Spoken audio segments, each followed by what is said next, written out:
all black, everything. Everything black, culture over everything, y'all. We taking it back, black.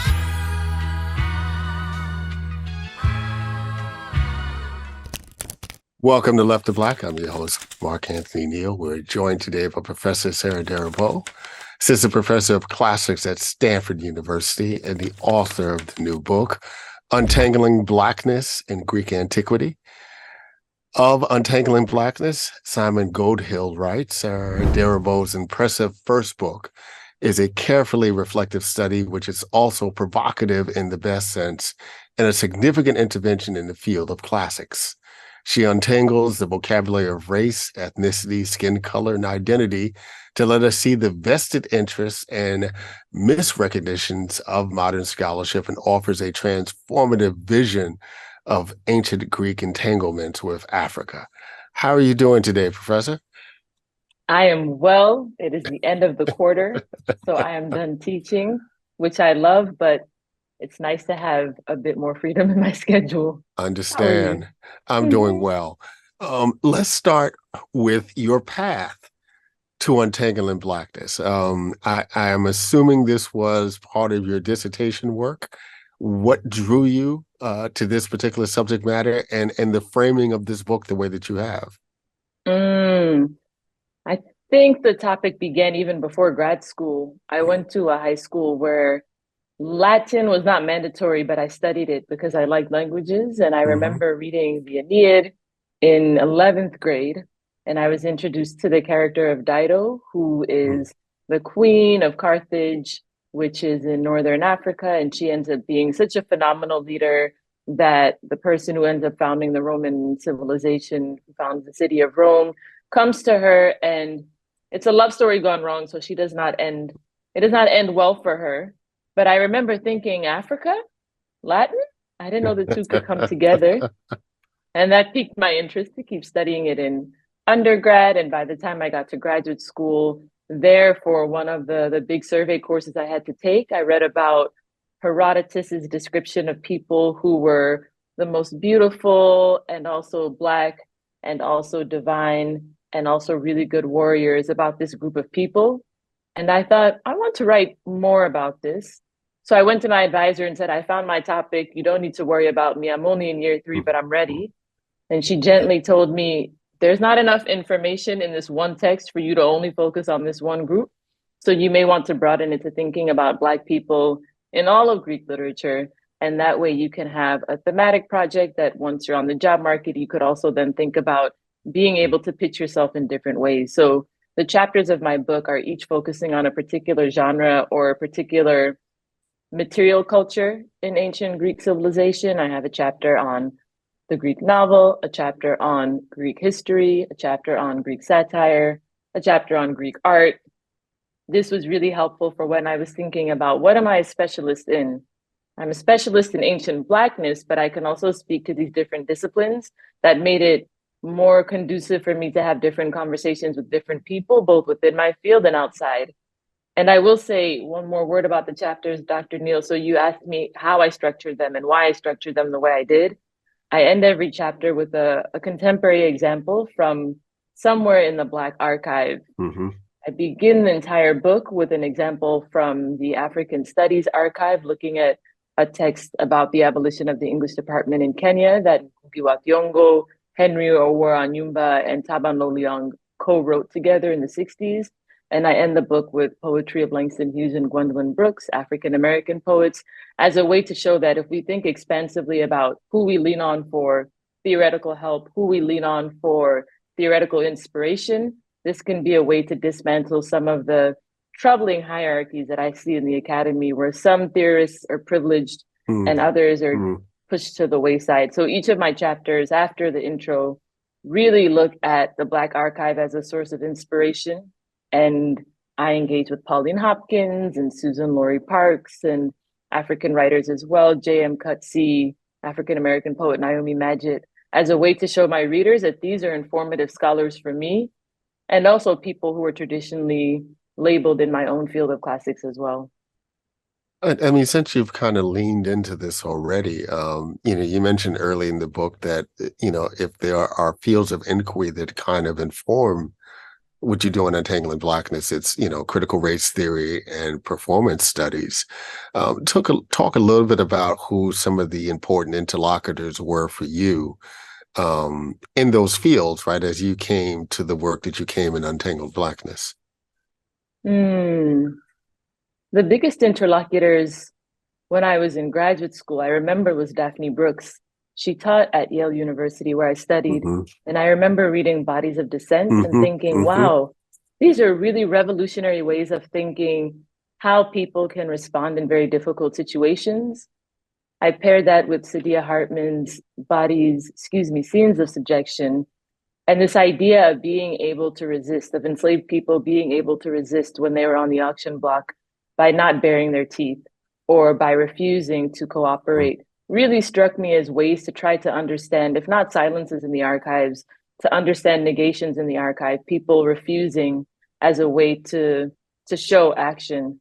So that really inspired me to not feel discouraged by the fact that my sources are Greeks talking about people from modern day Sudan, Egypt, India, and Greece as well. It's not always people themselves saying, this is who I am, but still through that layer of mediation, I try to find ways to really rehabilitate to the best of my ability some of these stories so that at least I can tell them in more respectful and rigorous ways. When I look at your work, and you just, described yourself as a scholar of ancient Blackness, I'm sure you wouldn't quite describe yourself as an Africanist in the way that we think about, the traditional and almost always white male Africanist. You're a Black woman who is writing and doing scholarship within the field of classics, which resonates in a whole other kind of way. And of course, this also isn't necessarily a book that is tethered to what we might have thought of as the Afrocentric movement of 30 or 40 years ago. Talk about how your work navigates these very different kinds of spaces in terms of scholars and what the expectations are that a scholar would be doing within those realms. I do find that the time period I work on means that when I meet other Africanists, and I consider myself an Africanist as well, but I sometimes have to tell them, no, not this Ethiopia, the ancient Ethiopia, not this Sudan, the one, no, wait, I mean before Christ, 2,500 years. Let's rethink everything we think about race. But I also find that African studies has been a very welcome home. When I was in graduate school, that was the community that really helped me nurture my ideas. African American studies as well, in terms of having a really robust lecture series. But in terms of African studies, I met scholars there who were able to bridge the divide between English and African studies, or anthropology and African studies. So I took them as my guide for people who could think beyond disciplinary boundaries. I will say that when I've given my talk at African studies conferences or African Literary Association conferences, I appreciate the different questions that I get. People may not always be as interested in some of the philological queries that only those who know the language can be able to ask, but they can really pose bigger questions. They can help me think about the so what that I think can be very, very productive for bringing this material into the classroom, for introducing it to audiences who maybe never thought about antiquity as something that was relevant to them, or who never thought about it as being anything but white. So I have found that my ability to communicate my ideas outside of my own discipline has made me a better scholar and a better communicator of my ideas. How do you think your work is legible within the field of Black studies? I mentioned that part in the reference to Afrocentrism, and not that is the way that Black studies is historically constructed and contextualized. It was just a particular historical moment. But given the ways that, Black studies seems to be more presentist in many ways, dealing with notions of contemporary crisis, we could think about, Black studies relationship to Black Lives Matter is one example of this.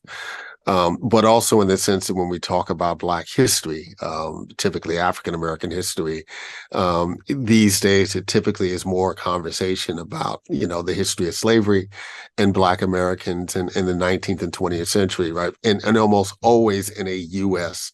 context. Mm-hmm. How legible do you think your work is in the context of Black studies? And for you, is that a challenge? And something that you want to address more, potently, for lack of a better Mm-hmm. way to describe it.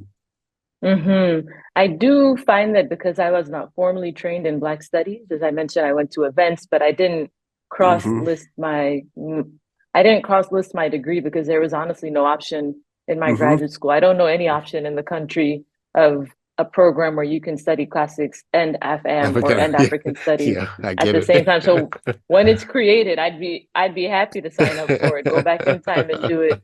But I have found that in terms of being in Black studies spaces, I appreciate that my presence there is not interrogated in ways that I think it would be if I were white, Mm, and would also mm, be if I were mm, not willing to be humbled and say, I want to learn. So I remember mm, going to a series called Endeavors when I was in graduate school, where the African American Studies program would bring scholars of Black studies who were working on books. So it was very approachable. And I mm, would just soak it up, and it would inform the ways that I thought about theory. It would inform the ways that I thought about delivery of ideas too. So I like to say that I'm not an accidental, but I'm a backdoor Black studies scholar rather than a front door one. But I also think that there is space in the field for that. I will say, in terms of your question, Dr. Neal, about Afrocentrism, I recognize the shoulders that I stand on. And so while mm, I don't agree with all of the Afrocentric, in particular, some of the polemic arguments they make, I'm very much indebted to scholars like Cheikh Anta Diop, who was a Senegalese anthropologist, mm, really at the forefront of thinking about ancient Egypt as something that needs to be interrogated and affiliated more with the Black community, both in the past and in the present. I think about people like John Henrik Clarke, who saw that the African Studies Association was very white in 1968 and decided to build the African Heritage Studies Association. I think about George James, who in 1954 published mm, Stolen Legacy, a book whose conclusions I don't quite agree with, and I think there are historical jumps that occur there, but the symbolic scholarship is very powerful, to use a phrase that mm, Shelley Haley, someone in my own field, has mm, coined. This idea of really wanting to find symbolism and representation of Blackness is one that I cannot argue with. So I do stand on their shoulders, and I teach some of their work in my courses as well. But I'm also critical of some of their ideas in the ways that I hope people would be critical of my ideas and not attack me. So I do try to be very responsible when I engage with Afrocentrism, but I also am invested in dismantling hierarchies. Whether Africa is at the top or Europe is at the top, I think that mm, it can be very mm, difficult to then produce rigorous, meaningful scholarship. But I do try to really think about marginalized voices as being the ones that I want to highlight. So Africa is still at the core of what I do, but in terms of putting it at the top, I resist the idea of a hierarchy. Wonderful answer. Talk about the cover art for a moment, which features the work of Fred Wilson. Talk about why you chose that cover and why it was so significant, to the arguments that you make throughout Untangled Blackness. Mm-hmm. When I was thinking about what book cover, to be honest, in graduate school, I would joke with a classmate of mine, Kara, let's work on the book title and book cover, and everything else will fall into place. We don't really have to think about it's really, you have to be big picture and then come down a bit. So it was a fun activity to keep us going through our oral exams and the number of hoops we had to jump through. But I did really want to have a Black artist on the cover and Black Hmm. art. And we could talk about what Black art means. And Susan Laurie Parks talks about it, what is a Black play. But I wanted a piece of art that would invite people who I didn't think would pick up the book normally to give it a second glance. So I was then working on museum studies. One of the chapters, I believe chapter 2 or 3, I talk about Hmm. museums a bit and critical curation. So I looked at the archives that I was dealing with, and Fred Wilson's name came up. I was Hmm. excited to find a fellow New Yorker. I was born and raised in New York. I was excited to see how much he plays with the dualities of Egypt and Greece in his own work. Hmm. So I searched through his canon and found this image.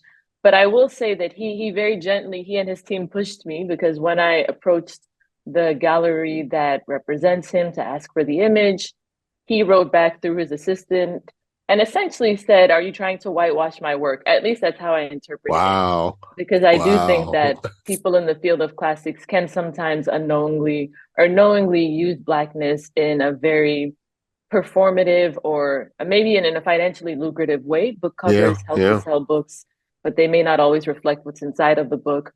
So then I wrote back to him through his assistant and told him, "Dear Mr. Wilson, I really am not trying to appropriate your work. I know that my book title doesn't say Egypt in it, but Egypt does appear in the book. And in fact, I want to push people to not only think about Egypt when they imagine antiquity, but I want them to think about Sudan. I want them to think about Aksum. I want them to think about other parts of the world where there were languages spoken and written that were not always Greek and Latin, but they had instances of that as well." And I appreciate that I had that pushback because we were able to enter a bit of a dialogue, and he told me a bit about his own story and then gave me his Yeah. blessing to use the image on the cover. Oh, that's a wonderful story. We were I- on a journey, Dr. Neal. We were on a journey. I wasn't sure. I thought maybe if I write him a poem in Swahili, or I don't know what I can do.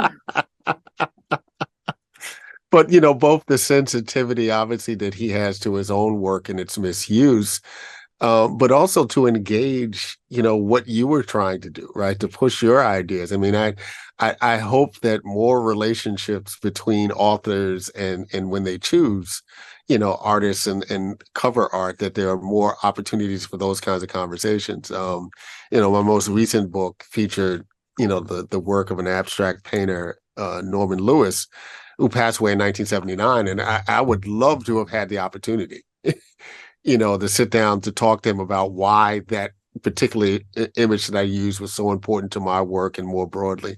So it's wonderful that you were able to have that kind of exchange with Fred Wilson. He made me promise to send him a copy of the book. And I do plan on going to Pace Gallery in New York and saying, "Hi, Mr. Wilson. It's me. You don't know me, but I'm curious to know what you think." Because I do find his work fascinating and Yeah. it's really provocative for thinking about how we can break down these boundaries. And in terms of the actual image on the cover, I've used it for talks. When I came to Duke to talk about my book, I invited people to think about which of these images feels more comfortable to you. There are Yeah. 5 different images of Yeah. Nefertiti. Which one feels most familiar and why, as a way to really think about how we impose our concepts of race and skin color onto the past, and we don't always allow ourselves to imagine it being anything different than what we have today. Absolutely. You engage in a conversation about the distinctions between Black with a capital B and Black with a small b. And at least for me, I found the conversation so generative, you know, because particularly in the aftermath of Black Lives Matter and the George Floyd, there's been a lot of pressure on mainstream newspapers and other media organs to capitalize Black, you know, in the way that they would capitalize African American. You really bring some nuance to that conversation in discussing how Black appears in Greek antiquity and what kind of meaning should be attached to that, and how we should also think about Black people proper as a sociological and political group, you know, in the contemporary moment, and to also push us in thinking about how we identify race beyond skin color. Absolutely. I found that part of my language was born out of frustration. Hmm. In my field, there was a lot of sloppiness with the lowercase b and uppercase b, or Negro, maybe 30 years ago, really thinking about how people conflated the two terms, but then didn't see the ways in which that conflation was misleading their audiences. So I was confronted by books where there was slippage between Caucasian and Greek, and Black and Negro and African American, rather, and African. And I thought, I need to at least be clear in my own work what I'm doing so that I don't mislead any readers the way I've been misled.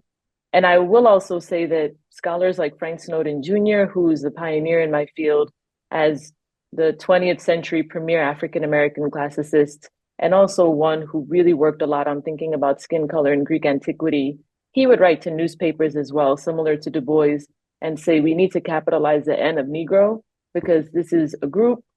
Do not treat us as any less than any other group that would have the first letter capitalized. So these sorts of inspirations were powerful for me to think about people in the 40s, 50s, and 60s being very intentional about their humanity needing to be put at the forefront. And one way to do that in a literary sense in newspapers is to capitalize the first letter of this group. What are you hoping that people will get from Untangling Blackness? And I'd Although I like to, don't, yeah, and I'd like to think about that in two ways. On the one hand, I'm asking you what you think your contribution is to the field of classics and more broadly Black studies within this context. But I'm also asking, what do you think that lay people who have an interest in classics, it is rudimentary, no doubt, right? It's folks watching class of the Titans and stuff like that. But what do you hope that a lay Black audience, for instance, might get out of Untangling Blackness? I hope that they will see a bit of, if not their own history, of the history of people who look like them in the book. I do take some time to think about what does Black even mean in the ancient Greek world. So I talk about nose shape or lips, full Yeah. lips or curly hair. And even though there's not a one-to-one correlation with people from that time period and now, I, as an Ethiopian American, as someone whose family is from the Horn of Africa, I'm not even claiming these people who I'm writing about as my literary ancestors. But I do think there's something powerful about recognizing that there was a time before the slave trade, before the transatlantic slave trade, rather, there was a time when Blackness was not violently connected with slavery. There was a time when Blackness was a marker of significance, but also language was a marker of significance, and also clothing choice, and also hair type, and also parentage. There were a lot of ways to group people. And I find that highlighting instances of people who are Black, who are described as being Black, who are rulers of nations, who are soldiers in armies, who are musicians, who are artisans, can be really useful for expanding the layperson's and the academic's view of what Blackness was before the time period that we're used to. And this can also speak to those who maybe think of whiteness as the norm for the ancient world, when whiteness was really a creation in terms of being so embedded with power. It was a creation by European enslavers. So white does appear in my book in terms of people categorized rather as white, but these were also not Greeks or Romans. The Greeks would identify the people in the furthest northern parts of their world as being white. These were Scythians, people who lived in very cold climates, and they identified people as Black as those who lived in the furthest southernmost points of their world. So the people whose skin was darkened because of the sunlight that they were encountering. So I find that dichotomy of white and Black doesn't apply to the past, and that's something that I want readers to understand, or rather the power dynamics of white and Black do not apply to the past. And the Greeks were shades of brown. And that is a more helpful way, I believe, to think about what they would have looked like if we're going to use modern language than thinking of them as white with a capital W, which is more of a modern categorization. So although my book does not focus on whiteness, I know that in America and in the 21st century, we think of Blackness as the opposite of whiteness. So I try to push that a bit further and say that if we're going to picture these two as opposite ends of an extreme, we need to recognize that power wasn't embedded in it in the same way in the past. Yeah, absolutely. This question is going to be a little bad form. You are very early in your academic career, your scholarly career. You were enjoying the fruits and the visibility of your wonderful first book. But what's next for you? It's fair. I've watched some of your other interviews, Dr. Neal, with Professor Johnson or Professor Sharpley Whitting, and I've noticed you ask them, do you have any regrets? Or now that you are in the, I would say not the twilight, because they're both phenomenal scholars, but now that you have published so much, looking back, what do you see? So I appreciate you did not ask me that question, because I am not there. I appreciate that you tailored it. But I will say what's next is really getting more and more invested in ancient Africa. When I've been giving talks in the last few months, if not years, I've been talking about ancient African studies as a subfield that I want to build up. It's a subfield that I'm sure exists in other fields, but I haven't seen it in classics as much. And what I mean by ancient African studies is thinking about ancient African communities that have been in communication or in contact with ancient Greece or ancient Rome, but countries that are not Egypt, because of how much attention Egypt, not the modern state, but ancient Egypt has gotten in classical Greek and classical Roman courses, curriculum, literature as well. So I want to focus on Aksum, which was the capital of what is now Ethiopia, but it was the capital of an empire from around the 1st to the 7th century CE.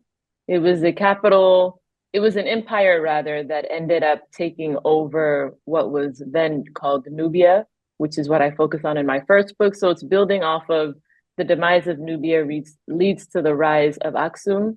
And because my family's from Ethiopia, because I have familiarity with the languages as well, I really want to go to Ethiopia for my next project and look at particular inscriptions that are in the classical Ethiopian language of Ge'ez, in ancient Greek, and in a classical language from South Arabia, Sabaean, and think about the ways these languages are interacting as a way to make a larger argument about the cross-cultural interactions that were happening in the past between what we would call modern Africa, what we would call modern Europe, and what we would call modern Arabia.